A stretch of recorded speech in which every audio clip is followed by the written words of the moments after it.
Doors. Huh. Behind each one a potential encounter, a point of contact with someone, a possibility, an open door. Maybe not though. Maybe someone is trying to help you and you're not letting them in, a closed door. Somebody's angry, a slammed door. The guys on their bikes are going door to door. Uh-oh, those guys, what do? They knock on the literal door of your house, but what door do they really want to enter? Do you avoid the encounter, embrace it? The metaphors are thick here. Questions must be asked. Is sin crouching at your door? Are you keeping watch over the doors of your lips? Do you have an open door policy? Are you a door of hope, a door of despair? A rotating door, a door to a closet full of secrets? Do you listen to the doors? If so, I recommend therapy. Has anyone ever opened a door for you? There's all kinds of meanings at that one. Dig deep. Are you moving with the crowd through the wide open doors, or are you headed for the narrow door? Time is right at your door. Knock and the door shall be open. There's all kinds of encounters through all kinds of doors with all kinds of meetings. It can be scary. I mean, what's on the other side? Where does the door lead? And perhaps the most critical question of them all, you know it. You've played the game. Let me see if I can get you to ask it right there, right where you sit, right in front of all those doors. Are you ready? Knock, knock. Glad you guys are here. It's good to be here. We're going to talk about doors this morning. Now, I thought, what can I talk about that everybody's familiar with? Doors. We all have them in our lives. We see them every day. You came through several sets to get in here this morning. You walked out of doors to get out of your house. You got into doors to get into your car. You got out of doors to get out of your car. You walked through doors to walk into this building. Doors are everywhere. Physical doors are all around us. Doors have something in common. They lead somewhere. They go to some place that you want to be. Now, I'm going to let you in on a little secret. I have not always been this athletic specimen that you see standing before you today. That was a joke. You can laugh. I once was not real fast. I'm still, well, now I'm slower than I was, but I never was really fast. And when I was growing up, there was this one girl that was faster than me, and it drove me insane.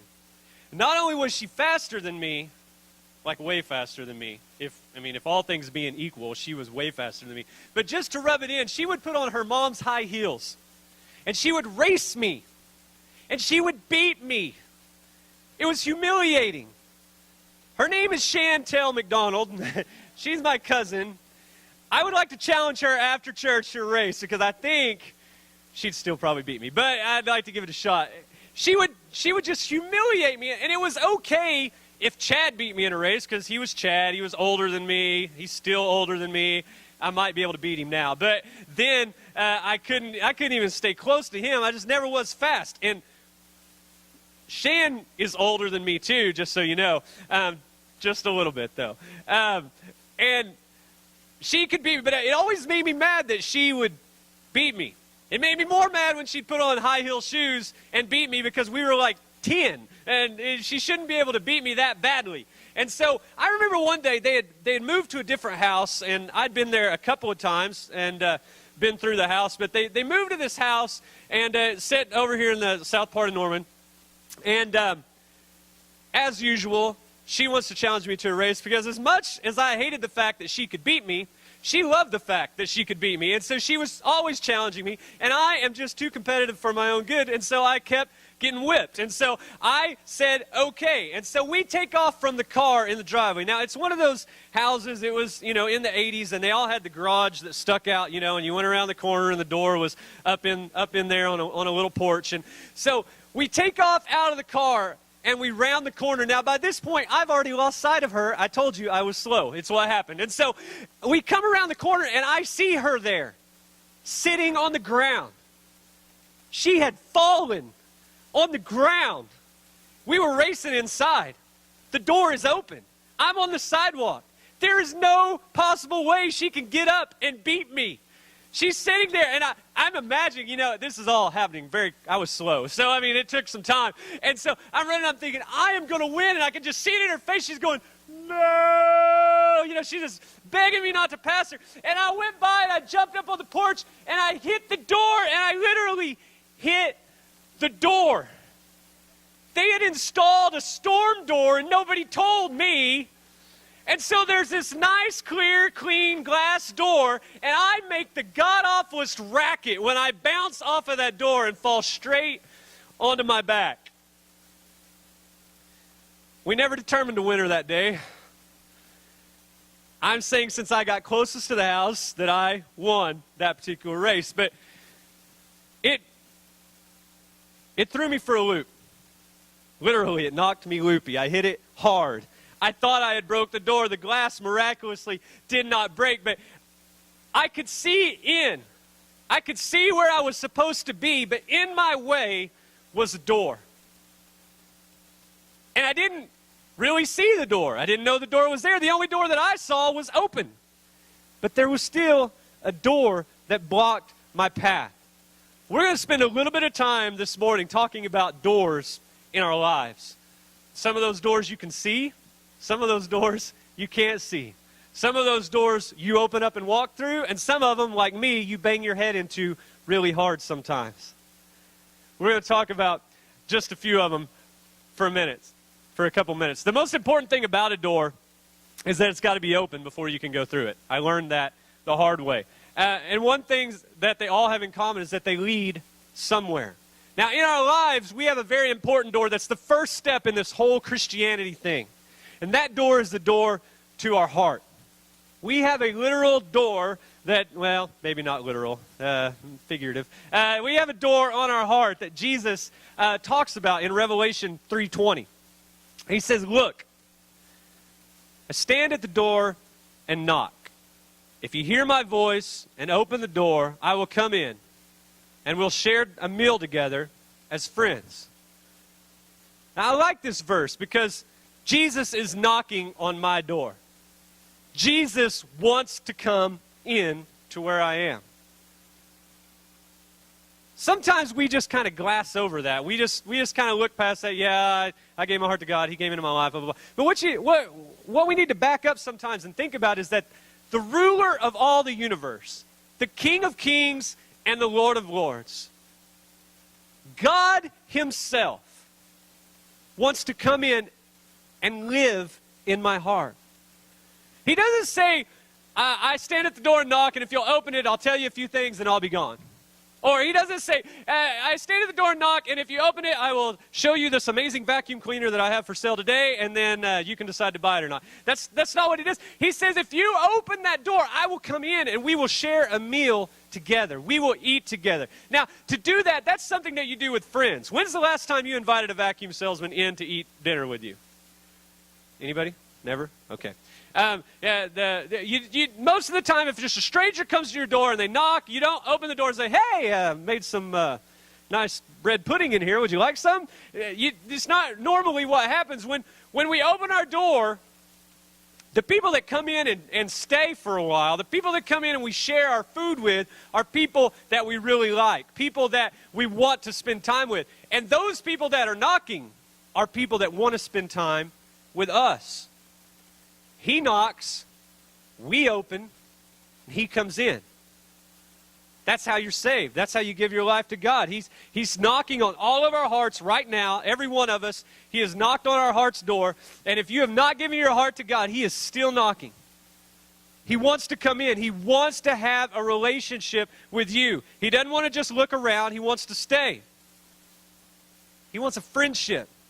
He wants to be able to share things with you, and you share things with Him. And when you open this door, the cool thing about that is when you open that door, then He opens the door. He opens the door to eternity. John 14:6 says, "I am the way, the truth, and the life. No one comes to the Father but through me." He's the door.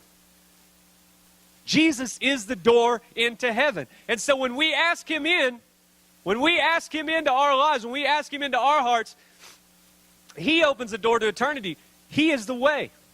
So, first things first this morning. If you are here and you have never asked Jesus Christ in your heart, if you've never opened that door, this is your morning.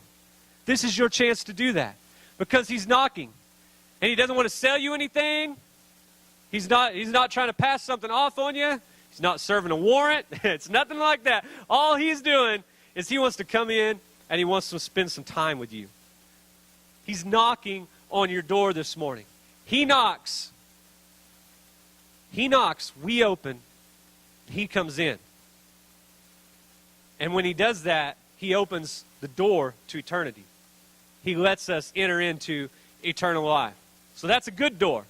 That's a good door. That's the first door we go through when we start this Christian life, is we invite him through our door. And then we are able to go through that door into the promise of eternal life. Then there's also doors that deal with situations. Like in Luke chapter 11, verse 9 and 10. It says, "And so I tell you, keep on asking, and you will receive what you ask for. Keep on seeking, and you will find. Keep on knocking, and the door will be open to you.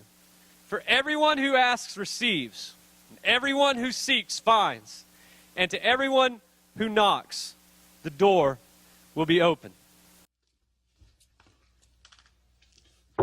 Leonard. Penny. Penny. Penny. Penny. Penny. Penny. Leonard. Penny. Penny. Penny. Sheldon! Penny. Penny. Penny. Penny. Penny. Penny. Penny. Penny. Penny. Penny.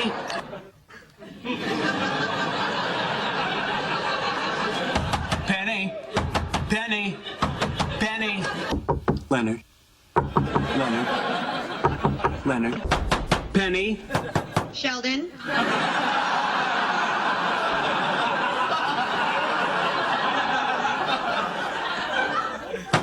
Penny. Sheldon! Penny. Sheldon! Penny. Sheldon! Penny. Sheldon! Penny. Sometimes we don't just knock and walk away. Sometimes it takes some persistence. This scripture that I read you in Luke 11, 9 through 10, that if you seek, you find. If you ask, it'll be given to you. If you knock, it'll be open. Right before that, when that's Jesus summing up a story that he told about a man who had a visitor come. The visitor showed up at midnight, and this man didn't have anything in his house to feed his friend. And so he gets up and he goes down to his neighbor's house and he knocks on the door wanting to borrow some bread. And he knocks, and he knocks. Penny, Penny, Penny. I don't think his name was Penny, but he went with Sheldon. And so he knocks, and he knocks, and he knocks, and the guy doesn't come. And he knocks, and he knocks, and he knocks. And finally the guy yells from his bed, "It's midnight. It's late. My kids are asleep. I'm asleep. I'm not bringing you any bread. Go away." And he knocks. And he knocks. And he knocks. And the Bible says finally, not out of the goodness of his heart, but just because he wanted the guy to go away, he got up and got him some bread and gave it to him. And so Jesus is kind of contrasting that and saying, I'm not like that guy. I'm not begrudgingly giving you something just because you're persistent. I want to give it to you. I want to give it to you, but sometimes you have to be sure that you want to come through that door. You see, in the doors to our situations that we face in life, we knock. Instead of him knocking, it's us knocking. We knock on those doors. And then he opens the door, and we go in. Sometimes that takes persistence on our part. Because Jesus knows what's on the other side of that door. We all have our hopes and our dreams, and we all have those things that we think that we need in our lives, or those things that we want in our lives. We've got those things that we think needs to happen. Our will, what we want to take place. And we go up to the door and we knock. And Jesus is on the other side. Jesus is on the other side going, you know, I'd love to open that door for you, but you're not ready for that yet. Where you see you going, you're not ready for that yet. And if I let you through this door right now, if I let this happen in your life right now, it's going to be a disaster. You have to do it on my timing. You have to do it in the way that fits into my will and my plan for your life, because if you don't, if you break through the door, if you go around the door, if you just go through another entrance, if you climb through the window, it's not going to work the same. And that's what happens a lot of time. You see, this guy in this story that Jesus was talking about, he could have just as easily broke the door down. He could have climbed through a window. The houses weren't all that secure in those days. We read of people lowering people through roofs. He could have just climbed up on the roof and parted the hay apart and went down in there. He could have done, he could have got into that house and got himself some bread. He could have taken it. But if he would have taken the man's bread, what's that make him? A thief. That's right.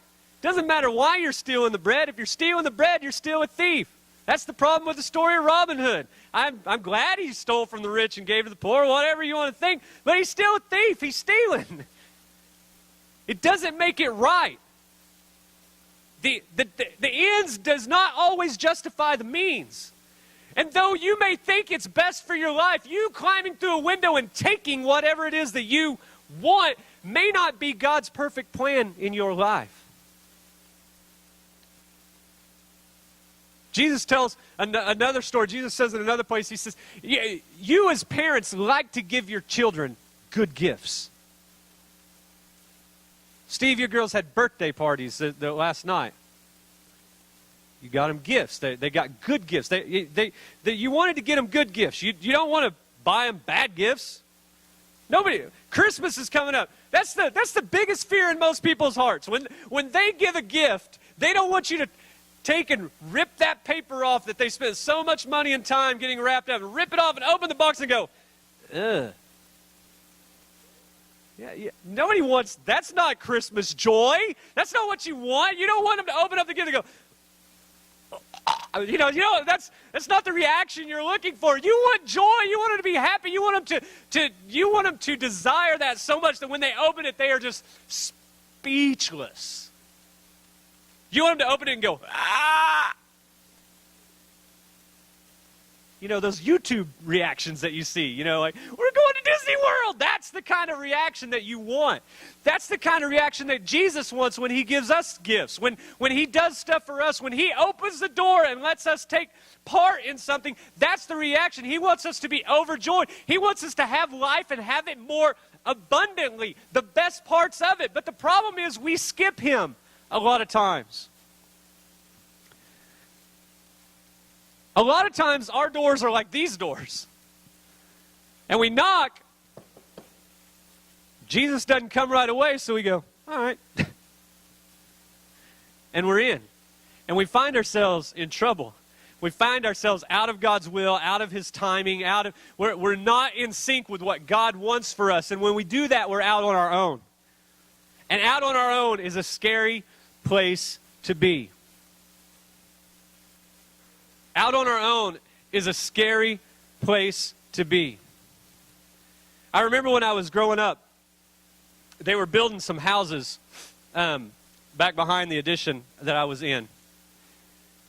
And I had a bunch of friends, and we were all little hoodlums. And so they're building these houses. They had it almost finished. And they left a window open, and so we went in the house. And we're in this house, and we're, going upstairs, and we're running all over. We thought it was the greatest thing ever. And somewhere inside of me, I knew that I was not supposed to be in that house. It was probably the fear of the beating that I would get if my dad found out that I had went into that house. I was in there, and I didn't do anything. But this fear started coming up in me. I was like, we are going to get caught in here. We're going to get in trouble. I don't know my life will be over. I won't get to live any of my dreams, and it'll be horrible. And all this stuff's going through my head, but, I had to be tough because I'm with my other hoodlum friends, And so we're in this house. And one of them just rears back and kicks a hole in the brand new wall. Now, I'm like, I know. So, I can't believe it. I'm like 11, 12 years old. I didn't know, I worked for most everything that I had. Even at that age, I still had to do chores, I had to do stuff. I didn't have this great, rich upbringing. My parents worked hard, and I got everything that I wanted, but everything wasn't given to me. And I just knew that it was wrong. It was not supposed to be there. So I left. I just, as soon as I saw him do that, I got out of there. I knew that I was not supposed to be in that position. Never went back to that house. All those other guys would go back in that house, go back in that house. Pretty soon one day the cops came.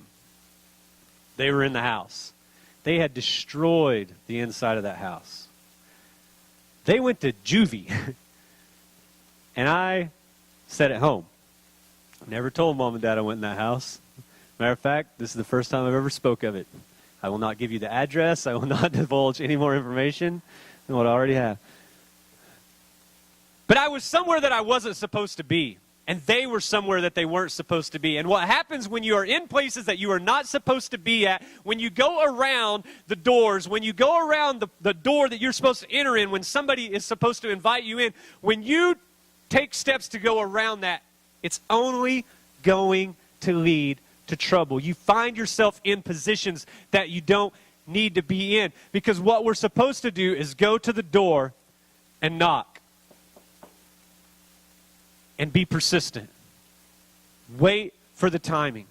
Wait for that door to open. It may seem like you've knocked forever.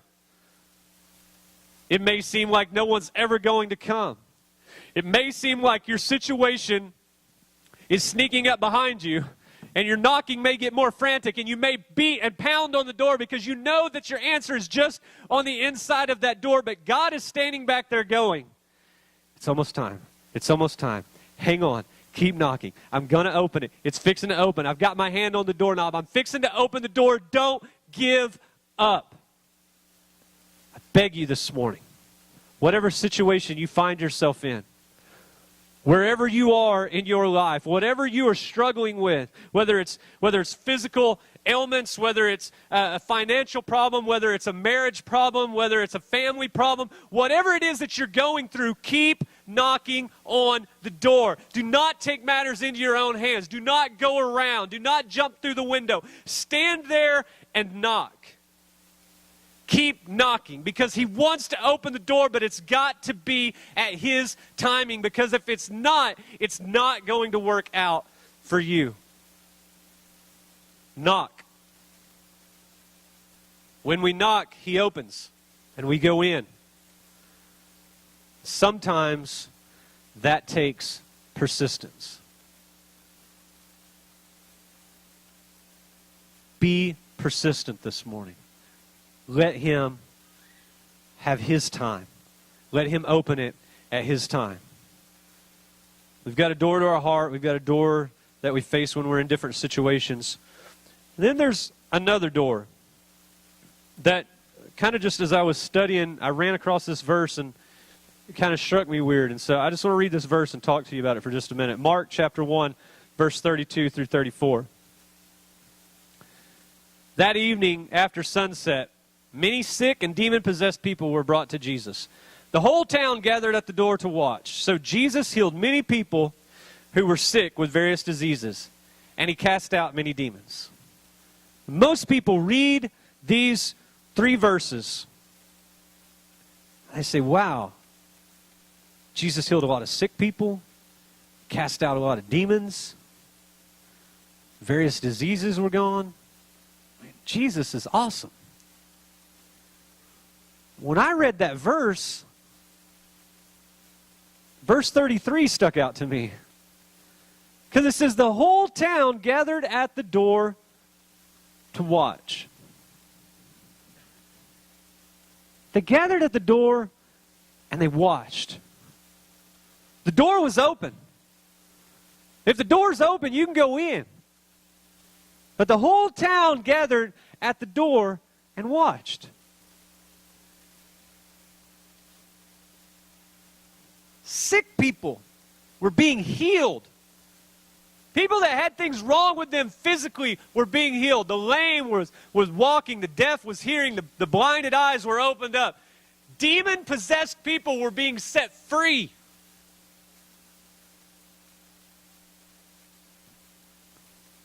And the whole town gathered at the door to watch. My imagination runs a little bit sometimes. I read that and I thought, why in the world were they watching? Why were they spectators? Why did they come to just see it? You're telling me that everybody standing at that door was perfectly healthy and everything was great in their lives? They had no problems. They had no issues. There was nothing wrong with them. They were just great. They didn't need anything. They just stood back and watched. It doesn't even say that they cheered. I mean, I would be a little bit, I would understand a little bit more if it says the whole town gathered at the door and they yelled and they hollered every time a well person came out. They did the wave. Anything would have sounded better to me than they just sat there and they watched. But that's kind of how we are a lot of times. Is we like to sit at the door and watch. We sit at the door and we watch. I've got a couple of young colts at my house, yearling colts. You can't touch them. They're wild. They're crazy.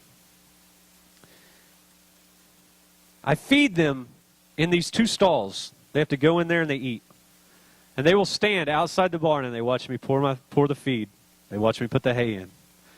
They watch me do all the other stuff you have to do to stalls so that they can go back in there. They watch all of that. And every time they come in that barn and they'll stand in front of that stall and just look at that door. It's open. And they just stand there and they look at it. There's food in there. There's hay in there. Nice soft floor, freshly raked. It's all very nice. And they stand at the door and they watch. I have to make them go in there. Now, as soon as they're in there, they're perfectly happy. They start eating. They love their new surroundings. We've decorated it. No, I'm just kidding. They love what's in there. But I've got to make them go through the door. It gets old. Tell you the truth, I'm ready to quit feeding them. I'm just sick of it. I don't want to keep pushing them in the door. My other horses, I open the gates, they go in, and then they eat. But these two, they just stare at the door. And I think a lot of times that's how Jesus feels about us. A lot of times we've got this door, and he's opened it up, ready for us to come in, and he sees us like those two colts just looking at the door. He's like, hello, you knocked. I opened. Come in. But instead, we just stand there and we watch. We sit and we watch. And it may be our fear. It may be that we're uncomfortable. 1,000 different reasons why we stand and watch. But so many times, Jesus opens doors for us and we stand and we watch.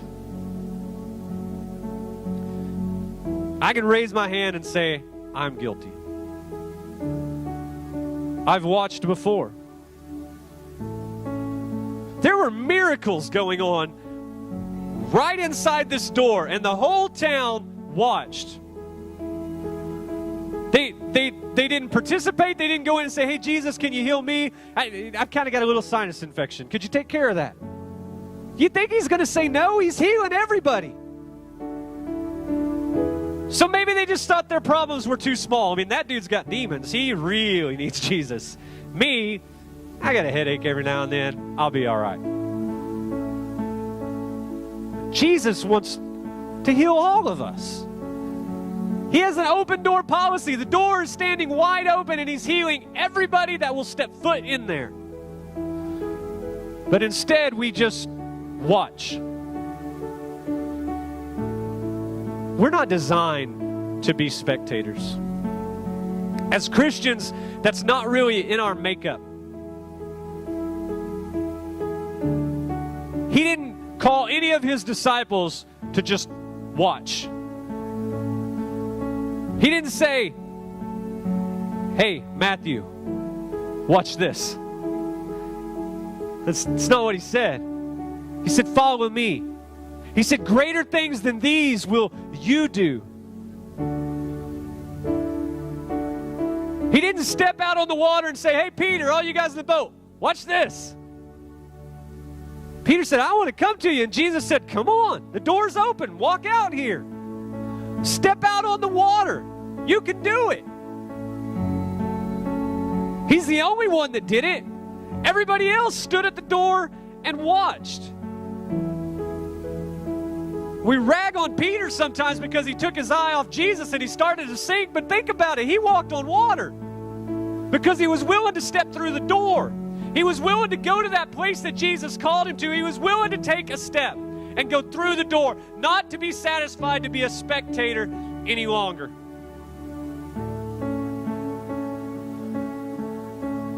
So if you're in this place and you've asked him into your heart, he's knocked and you've let him in already, you find yourself in situations where you're persistently knocking, what are you going to do when the door opens? What are you going to do when the door opens? Are you going to go through it, or are you going to stand there and watch? We're supposed to go in and get our hands dirty. We're supposed to go in and help. Even if those people were perfectly healthy, good grief, why weren't they in there helping people make it to Jesus? Why weren't they in there helping people make it out? What? I mean, I can think of 20 different things they could have been doing if they were perfectly fine. I can think of a lot of things they could have done except for just watch.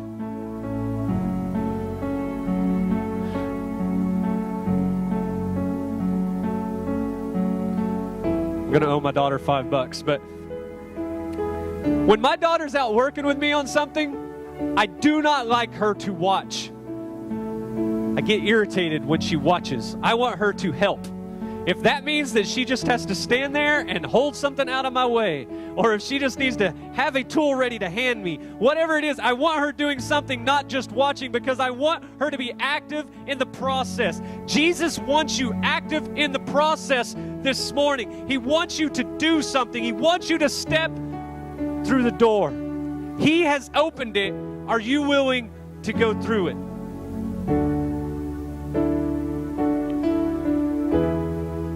What doors do you find in front of yourself this morning? Is it the door to your heart that you have closed and he's knocking and you just haven't decided to let him in yet? This is your time. You can do that right now.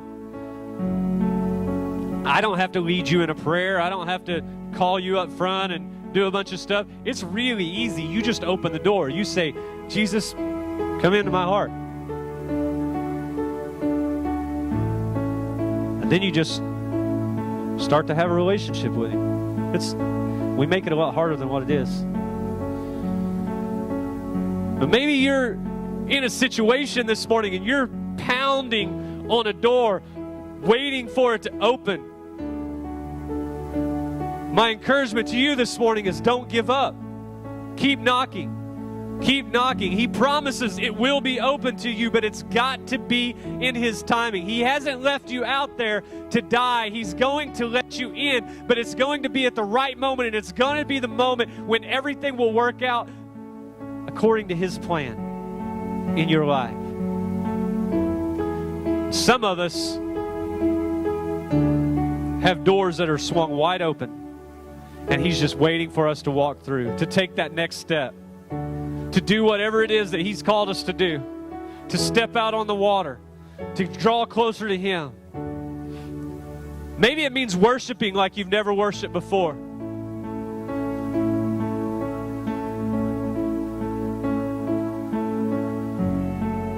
I wish that you could see what we see up here every Sunday morning. I wish there was a way. Maybe we need to just set some giant mirrors up here one Sunday, just so everybody can see what we see.